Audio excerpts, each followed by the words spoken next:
Hello everyone, Assalamu alaikum.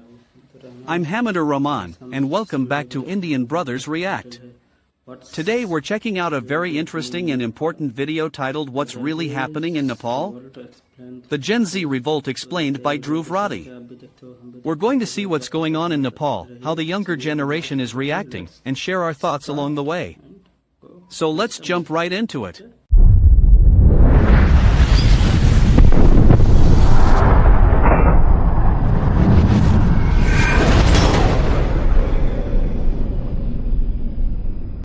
नमस्कार दोस्तों, जिस जनरेशन के बारे में अक्सर कहा जाता है कि ये जनरेशन किसी लायक नहीं है, कुछ नहीं बन पाएगी, इसी जनरेशन ने, इसी जेन जी ने नेपाल में सरकार गिरा दी है। नेपाल के प्रधानमंत्री केपी शर्मा ओली को मजबूर कर दिया है इस्तीफा देने पर। अब वो अलग बात है कि प्रोटेस्ट इस हद तक पहुंच गए हैं कि प्रधानमंत्री के घर पर भी आग लगा दी गई है। पार्लियामेंट भी आग की लपटों में घिर चुका है। फाइनेंस मिनिस्टर को तो सड़कों पर निकालकर जूतों से मारा गया प्रोटेस्टर्स के द्वारा। और इसी सब में एक अनफॉर्चुनेट डेथ हुई पूर्व प्रधानमंत्री की वाइफ की, जब उनके घर पर आग लगाई गई। तो ऐसे में सवाल ये उठता है कि आखिर क्या कारण है इस सब गुस्से के पीछे? क्या सिर्फ सोशल मीडिया बैन करने की वजह से हमें ये सब देखने को मिल रहा है? इसका जवाब है दोस्तों, नहीं। इसके पीछे कारण इससे कहीं ज्यादा और गहरे हैं। आइए समझते हैं आज के इस वीडियो में।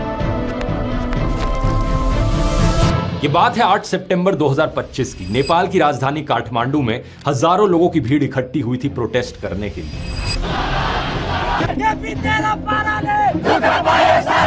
इनमें से ज्यादातर लोग 20-25 साल के नौजवान थे, जिन्हें जेन जी कहा जाता है। किसी ने स्कूल की यूनिफॉर्म पहनी हुई थी तो किसी ने कॉलेज की। इस प्रोटेस्ट को हामी नेपाल नाम के एक एनजीओ ने ऑर्गेनाइज किया था और प्रोटेस्टर्स काठमांडू के बीच मौजूद एक सिंबॉलिक मॉन्यूमेंट माइती घर मंडल से पार्लियामेंट की तरफ मार्च कर रहे थे। ये मार्च लगभग पूरी तरीके से नॉन वायलेंट और पीसफुल था, लेकिन सरकार के द्वारा पुलिस को तैनात किया जाता है प्रोटेस्टर्स को रोकने के लिए, और police water cannon, tear gas और रबर बुलेट्स इस्तेमाल करना शुरू कर देती है।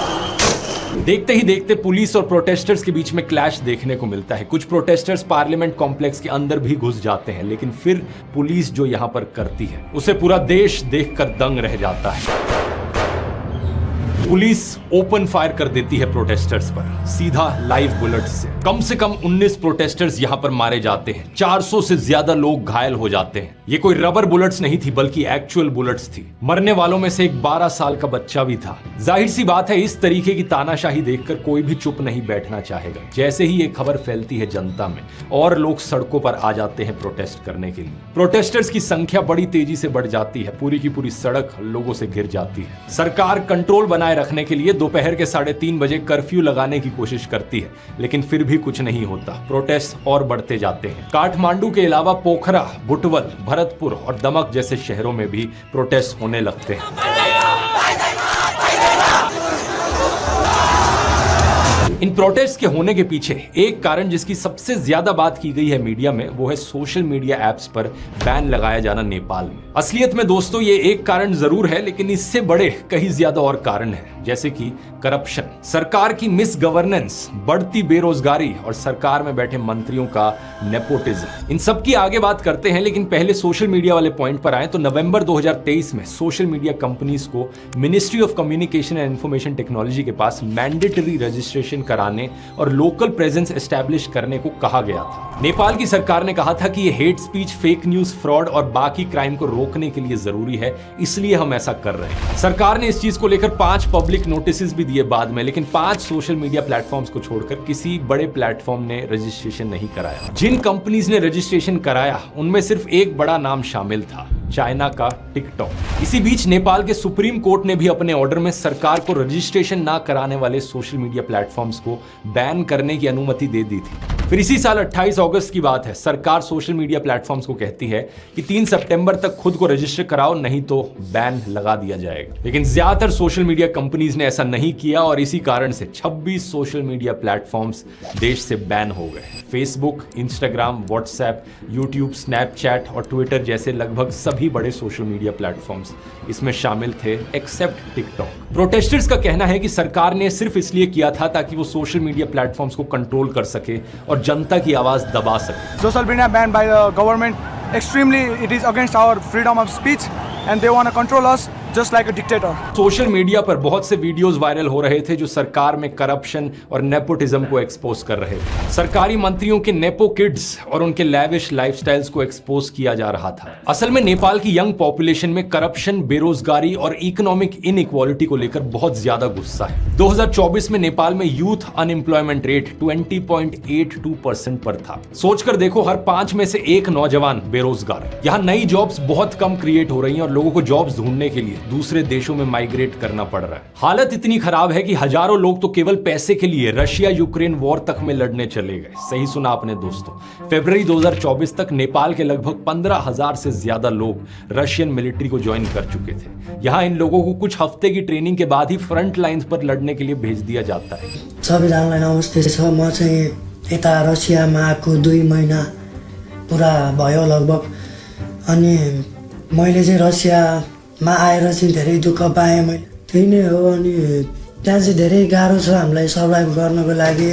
और इसी कारण से रशिया यूक्रेन वॉर में कई सारे नेपाली सिटीजन्स भी मारे गए हैं। मौत का खतरा होने के बावजूद ये लोग रशिया जाते हैं क्योंकि नेपाल में इनके लिए जॉब अपॉर्चुनिटीज इतनी कम है और रशिया अपनी आर्मी को ज्वाइन करने के लिए इन्हें लुक्रेटिव ऑफर्स देता है। कुछ फाइटर्स का कहना है कि वो बोनस और सैलरी मिलाकर $4,000 पर मंथ कमा लेते हैं, जो 5 लाख नेपाली रुपए से ज्यादा होता है। अब इन हालातों को देखकर अगर नेपाल के पॉलिटिशियंस थोड़ी हमदर्दी दिखाते, थोड़ी एम्पैथी दिखाते तो शायद सिचुएशन इतनी बिगड़ती नहीं। लेकिन हुआ इसका उल्टा ही। नेपाल में पॉलिटिशियंस के बेटे अपने लग्जरियस लाइफस्टाइल को शो ऑफ करने लगे। एकातिर नेपाली नेताका छोराछोरी र नातिनातिनाहरूले कति आरामदायी जीवन बाँचिरहेका छन् भन्ने देखाउने तस्बिरहरू, जसमा उनीहरूको विदेश ट्रिप, शानदार पार्टी अनि महँगो सामानहरूको कलेक्सन देखिन्छ। सोशल मीडिया पर लोगों ने इस आयरनी को देखा और लोग आवाज उठाने लगे। #NepoKids ट्रेंड करने लगा। जब बाद में सोशल मीडिया ऐप्स पर बैन लगाया गया तो टिकटॉक्स को ऐसे वीडियोस से फ्लड कर दिया गया नेपाली लोगों के द्वारा, नेपाली यूथ के द्वारा। इन वीडियोस में बस एक सिंपल सा कंपैरिजन दिखाया गया आम नेपालीज की डेली लाइफ में आने वाली परेशानियों का और पॉलिटिशियंस के बच्चों के लैविश लाइफस्टाइल का। नेताओं के बच्चे जो डिजाइनर क्लोथ्स में घूमते हैं और लग्जरी गाड़ियां शो ऑफ करते हैं। टिकटॉक पर भी #NepoKids और #NepoBaby ट्रेंड करने लगा। 8 सितंबर को हुए प्रोटेस्ट में भी एक पोस्टर पर लिखा था, पॉलिटिशियंस के बच्चे विदेश से गुची के बैग्स लेकर लौटते हैं और आम लोगों के बच्चे ताबूतों में यानी कि कॉफिन्स में लौटते हैं। ये रशिया यूक्रेन वॉर में मारे जाने वाले नेपालीज की तरफ इशारा था। वैसे यहां पर दोस्तों अगर आपको किसी भी लेटेस्ट न्यूज से रिलेटेड कोई भी सवाल है तो अब आप डायरेक्टली AI फिएस्टा से पूछ सकते हैं, क्योंकि AI फिएस्टा में अब वेब सर्च की फंक्शनैलिटी लाइव जा चुकी है। जैसे कि मैं यहां पर लिखता हूं, नेपाल प्रोटेस्ट के पीछे सिंगल बिगेस्ट रीजन क्या है, मुझे सिर्फ 2 लाइनों में जवाब दो। और सवाल भेजने से पहले मैं बस ये वाला बटन दबा दूंगा तो वेब सर्च एक्टिवेट हो जाएगा और सेंड करते ही आप देख सकते हैं कि सारे AIs अब लेटेस्ट न्यूज और कॉन्टेक्स्ट को समझ के आपका जवाब देंगे। इसके अलावा इस अपडेट में हमने ढेर सारी इंप्रूवमेंट्स करी है स्पीड और परफॉर्मेंस में भी, जो आप नोटिस करेंगे। और गूगल का जो लेटेस्ट इमेज जनरेशन मॉडल है जो गूगल ने कुछ ही हफ्ते पहले रिलीज किया था, नैनो बनाना, वो भी अब AI फिएस्टा में ऐड कर दिया गया है। ये एक बड़ा ही कमाल का AI मॉडल है जिससे इमेजेस की एडिटिंग करना बहुत ही आसान हो जाता है। ये देखो, मैं जैसे अपने पिछले एक वीडियो का थंबनेल अपलोड करता हूं और बोलता हूं कि इस थंबनेल में make me wear reading glasses और जनरेट इमेज पर क्लिक किया और देखो इसका जादू, देखो क्या इमेज जनरेट करके दिया। ऐसा लगता है सही में मैंने ग्लासेस पहने हो। आप में से जो लोग नहीं जानते दोस्तों, AI फिएस्टा मेरा खुद का AI प्लेटफॉर्म है जहां पर आपको दुनिया के सारे टॉप AI मॉडल्स एक ही जगह पर मिलेंगे। ChatGPT, Gemini, Grok, DeepSeek, इन सब के प्रीमियम वर्जन्स जिनको अगर आप अलग से लेने बैठ गए इनका टोटल कॉस्ट 10,000 रुपए पर मंथ से ज्यादा का पड़ जाएगा। लेकिन AI फिएस्टा में ये सारे प्रीमियम AIs आपको मिलेंगे सिर्फ 999 रुपीज पर मंथ में। साथ ही हर एक AI फिएस्टा के सब्सक्रिप्शन के साथ आपको ये अल्टीमेट प्रॉम्प्ट बुक, जिसमें 3000 से भी ज्यादा प्रॉम्प्ट्स हैं, जिसकी वैल्यू अपने आप में 5000 रुपए की है, ये बिल्कुल फ्री ऑफ कॉस्ट मिलेगी। अगर आपने ज्वाइन नहीं किया है अभी जाकर चेकआउट करो, इसका लिंक नीचे डिस्क्रिप्शन में मिल जाएगा या फिर आप इस QR कोड को भी स्कैन कर सकते हो। इसके अलावा करप्शन भी एक बहुत बड़ा मुद्दा है नेपाल में। नेपाल का यूथ 70+ के सेम पॉलिटिशियन से फ्रस्ट्रेट हो चुका है, जो बारी बारी से सरकार बनाते हैं, सरकार से जाते हैं। इसी कारण से मार्च के महीने में भी नेपाल में एक प्रोटेस्ट हुआ था जिसमें कई लोगों लोगों ने कहा था कि नेपाल का रिपब्लिक बनने का एक्सपेरिमेंट फेल हो चुका है और शायद उसे वापस मोनार्की बनाना चाहे। ये भी एक बड़ी कमाल की चीज है कि लोग इतना फ्रस्ट्रेट हो गए पॉलिटिशियन से कि डेमोक्रेसी हटाकर वापस मोनार्की बनाने की बात करने लगे। असल में बात क्या है दोस्तों कि साल 2008 से पहले नेपाल का देश एक मोनार्की था, यानी कि सारी पावर जनता के द्वारा चुने गए किसी पॉलिटिशियन के पास नहीं थी बल्कि एक राजा के पास थी। इनका आखिरी राजा किंग ज्ञानेंद्र। इनको सत्ता से हटाने के लिए दो बड़े मूवमेंट्स हुए थे। एक था 2006 का लोकतंत्र आंदोलन और दूसरी थी बहुत सालों से चल रही माओइस्ट इंसर्जेंसी। 28 मई 2008 को ऑफिशियली मोनार्की को अबॉलिश कर दिया जाता है और नेपाल एक फेडरल डेमोक्रेटिक रिपब्लिक बन जाता है। We believe that all of us will work hard together to make the dream of new Nepal come true. तब से लेकर आज तक 17 साल बीत चुके हैं और इन 17 सालों की डेमोक्रेसी में 13 बार नेपाल की सरकार बदल चुकी है। कभी केपी शर्मा ओली प्रधानमंत्री बनते तो कभी पुष्प कमल दाहाल तो कभी शेर बहादुर देउवा। इन्हीं 2-4 पॉलिटिशियंस के बीच में पावर रोटेट करती रहती, गठबंधन बनते और कुछ महीनों बाद ही टूट जाते। नेपाल में दो डोमिनेंट पॉलिटिकल फोर्सेज हैं, नेपाली कांग्रेस और नेपाली कम्युनिस्ट। नेपाली कम्युनिस्ट की दो मेजर पार्टीज हैं, communist party of Nepal united Marxist and Leninist और communist party of Nepal Maoist centre. यही पार्टीज आपस में और छोटी पार्टीज के साथ अलायंस करके सरकार बदलते रहे, लेकिन इन तीनों पार्टीज के ही हेड्स पर करप्शन का आरोप लगा है। नेपाली कांग्रेस के head former PM Sher Bahadur Deuba पर एयरक्राफ्ट परचेज में इलीगल कमीशन लेने का आरोप है। उनकी पत्नी आरजू राणा देउवा जो अभी नेपाल की फॉरेन अफेयर्स मिनिस्टर हैं, उन पर नेपाली सिटीजन्स को फेक डॉक्यूमेंट्स के जरिए भूटानीज नेशनल्स दिखाने का आरोप है। ऐसा करने से उन्हें रेफ्यूजीज के तौर पर अमेरिका भेजा जा सके। सीपीएन एमसी के हेड और 3 बार प्राइम मिनिस्टर रह चुके पुष्प कमल दहाल पर माओइस्ट गोरिल्ला फाइटर्स के लिए आए पैसों को डाइवर्ट करके अरबों रुपए खुद लेने का आरोप है। और सीपीएन यूएमएल के हेड और current prime minister KP Sharma Oli पर भी एक करप्शन केस चल रहा है, क्योंकि उन्होंने सुप्रीम कोर्ट के एक आदेश को वायलेट करते हुए एक टी एस्टेट को कमर्शियल प्लॉट्स में कन्वर्ट कर दिया था। इसी तरह 3 और प्राइम मिनिस्टर्स पर भी सरकारी जमीन प्राइवेट इंडिविजुअल्स को देने का आरोप है। अब दिक्कत यह है कि नेपाल में 2006 से ही प्रैक्टिस है कि किसी भी पॉलिसी डिसीजन के लिए किसी पॉलिटिशियन के खिलाफ इन्वेस्टिगेशन नहीं की जाएगी। ये प्रैक्टिस करप्ट पॉलिटिशियंस को किसी भी एक्शन से इम्यूनिटी प्रोवाइड करती है, जिससे करप्शन बहुत ज्यादा हो गया है। और अब इमेजिन करो दोस्तों, इस इनइक्वालिटी, अनएम्प्लॉयमेंट, करप्शन और नेपोटिज्म के बीच अचानक से अगर सरकार सोशल मीडिया पर भी बैन लगा दे तो लोगों के अंदर जो फ्रस्ट्रेशन थी और गुस्सा था वो बिल्कुल टिपिंग पॉइंट पर पहुंच चुका था और इस बैन के बाद तो वो गुस्सा पूरी तरीके से एक्सप्लोड कर गया। असल में बात क्या है कि सोशल मीडिया एप्स पर बैन लगाने से नेपाल में एम्प्लॉयमेंट के जो थोड़े बहुत जरिए भी बचे थे वो भी खतरे में आ गए। नेपाल की इकोनॉमी में टूरिज्म एक बहुत बड़ा रोल प्ले करता है, जो आउटरीच और बुकिंग्स के लिए सोशल मीडिया पर बहुत डिपेंडेंट है। इस बैन ने इस टूरिज्म इंडस्ट्री को पूरी तरीके से डिसरप्ट कर दिया। इसके अलावा लाखों नेपाली फैमिलीज भी इंपैक्ट हुई जो ऑनलाइन मैसेजिंग एप्स का इस्तेमाल करती थी विदेश में काम करने वाले अपने फैमिली मेंबर से कॉन्टैक्ट करने के लिए। एक एस्टिमेट के अनुसार जॉब्स और स्टडी के लिए लगभग 70 लाख से ज्यादा नेपाली बाहरी देशों में रहते हैं। इन चीजों ने दोस्तों इस प्रोटेस्ट को और ज्यादा फ्यूल कर दिया। और फिर जब लोग दोस्तों पीसफुली सड़कों पर उतरे प्रोटेस्ट करने के लिए, तो नेपाल की सरकार ऐसे रिएक्ट करती है जैसे ही कोई अथॉरिटेरियन सरकार हो। प्रोटेस्ट भी नहीं करने देना, पुलिस को उतारो और लोगों पर गोलियां चलानी शुरू कर दो। सरकार अपने बैन को डिफेंड करने के लिए वही नेशनलिज्म का पुराना आर्ग्यूमेंट का सहारा भी लेती है, जो अक्सर सरकारें अपने खिलाफ क्रिटिसिज्म को दबाने के लिए करती हैं। प्रधानमंत्री कहते हैं कि वो एरोगेंस के खिलाफ है, कुछ ऐसा स्वीकार नहीं करेंगे जिससे देश कमजोर हो जाए।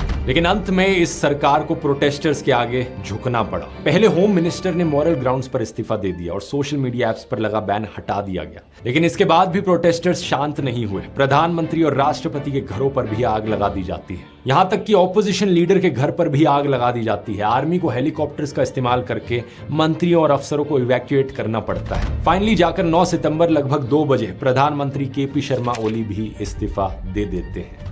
अभी की सिचुएशन ये है दोस्तों, जिस समय मैं वीडियो बना रहा हूं, कि प्रोटेस्ट खत्म नहीं हुए हैं। सिस्टमैटिक रिफॉर्म्स की मांग की जा रही है। नेपाल के आर्मी चीफ ने नेशन को एड्रेस किया है और पीस की मांग करी है। नेपाल का देश एक लाइव एग्जांपल है दोस्तों कि क्या होता है जब जनता की आवाज को पूरी तरीके से खत्म करने की कोशिश की जाती है, जब करप्शन, नेपोटिज्म और बेरोजगारी जैसे असली मुद्दों को इग्नोर कर दिया जाता है। ये दुनिया की सभी सरकारों के लिए एक लेसन है कि कभी भी जनता को इतना मत इग्नोर करो कि हालात इस कदर बिगड़ जाए। क्योंकि बात यहाँ ये भी है दोस्तों कि अगर हालात इस कदर बिगड़ जाते हैं तो देश में कंट्रोल वापस लाना बहुत मुश्किल हो सकता है। इन प्रोटेस्ट का फायदा उठाकर कुछ एंटी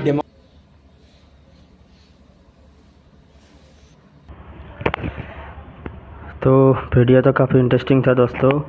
ध्रुवव्रती भाई का काफ़ी नॉलेजेबल वीडियो था। तो ध्रुवव्रती भाई ने यही बताया जो नेपाल में कुछ दिन पहले प्रोटेस्ट हुई जेन की, तो उसी के बारे में बयान किया। काफ़ी इन्फॉर्मेशन मिला। ये प्रोटेस्ट आखिर सिर्फ सोशल मीडिया को बैन करने से नहीं हुआ, इसमें करप्शन भी था और काफ़ी कुछ हमें इस वीडियो से पता चला। आप लोग अगर ध्रुवव्रती भाई के वीडियो पहली बार देख रहे हैं तो जाकर ध्रुवव्रती भाई की चैनल को सब्सक्राइब करें, और अगर हमारा चैनल को भी आप पहली बार विज़िट कर रहे हैं तो हमारे चैनल को भी सब्सक्राइब करके बेल आइकन को प्रेस कर देना, ताकि हम जब भी ऐसे नॉलेजेबल और इंटरेस्टिंग वीडियो लाए तो अब तक हमारे वीडियो की नोटिफिकेशन पहुंच जाए। तो आप लोगों को कैसा लगा दोस्तों कमेंट करके ज़रूर बताना, और आप लोगों को कैसा वीडियो आगे से चाहिए ये भी कमेंट करके बताना। तो मिलते हैं नेक्स्ट वीडियो में, तब तक के लिए अल्लाह हाफिज़।